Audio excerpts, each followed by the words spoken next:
Hello மக்களே, நான் தான் உங்கள் ஃப்ரான்ஸ் தமிழச்சி பேசுகிறேன். இன்றைக்கி நம்ம சேனலில் கிறிஸ்மஸ் ஸ்பெஷலாக ரவா கேக் வீட்டிலே எப்படி ஈஸியாக செய்யலான்னு பார்க்கலாம் வாங்க.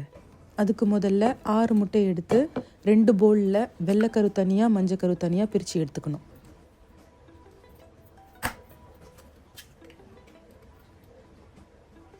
இப்போ நம்ம பிரித்து வச்சுக்கிற பவுலில் மஞ்சக்கரு கூட 400 கிராம் சர்க்கரை போட்டு நல்லா அந்த சர்க்கரை கரையிற அளவுக்கு பீட் பண்ணி எடுத்துக்கோங்க.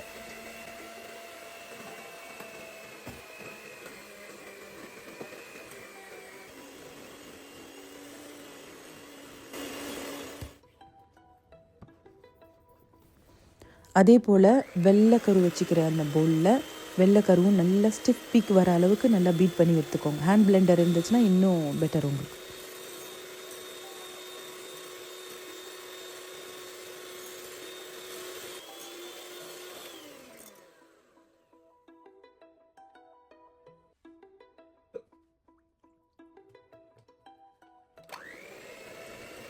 இப்போது பீட் பண்ணி வச்சுக்கிற மஞ்சக்கரு சர்க்கரை இருக்கிற அந்த பவுலில் 500 கிராம் ரவையை போட்டுக்கணும். போட்டுட்டு நல்லா கிண்டிக்கோங்க. அந்த ரவை வந்து நல்ல ஃபைனான ரவையாக வாங்கிக்கோங்க.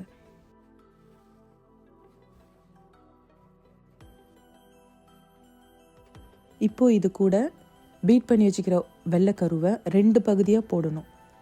போட்டுட்டு ஒரு ஸ்பேச்சுலா எடுத்து அதை உடைக்காமல் நல்லா கிண்டி விட்டுக்கோங்க.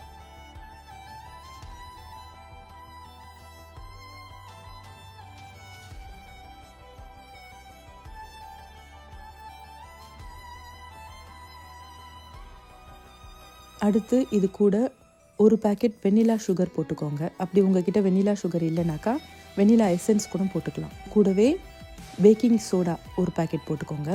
ஒரு கரண்டி கார்வின்னு சொல்லுவாங்க இந்த ஊரில், அது நம்ம ஊரில் வந்து கேக்கு விதைன்னு சொல்லுவாங்க, அது ஒரு கரண்டி போட்டுக்கோங்க. எல்லாத்தையும் நல்லா மிக்ஸ் பண்ணிக்கோங்க.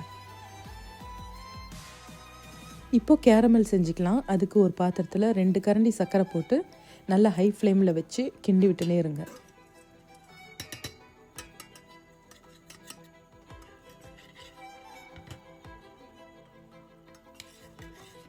அது கொஞ்சம் ப்ரௌன் கலராக மாறும்போது கொஞ்சமாக தண்ணி ஊற்றுனீங்கனாக்கா பிளாக்காக ஆகிடும்.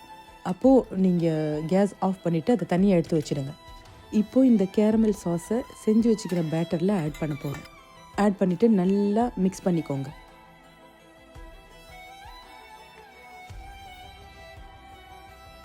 நான் ஏற்கனவே ரம்மில் காஞ்ச திராட்சையும் முந்திரி பருப்பையும் போட்டு ஒரு வாரத்துக்கு முன்னாடியே ஊற வச்சுட்டேன். அதுலேருந்து ஒரு 3 கரண்டி எடுத்து இந்த மிக்சரில் போட்டு நல்லா கிண்டிக்கிறேன்.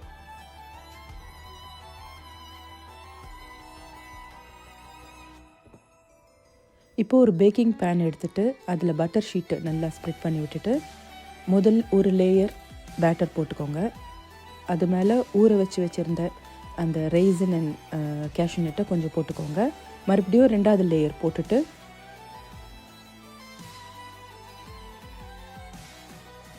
அவனில் 180 டிகிரியில் 1 மணி நேரம் வச்சு பேக் பண்ணி எடுத்துருங்க.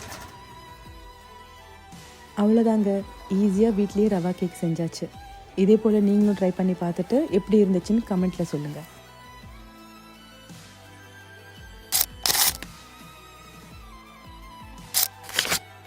அனைவருக்கும் கிறிஸ்மஸ் நல்வாழ்த்துக்கள். Zoe Noel. சமையல் தரும் மனம், சுவைக்க தூண்டும் தினம் தினம்.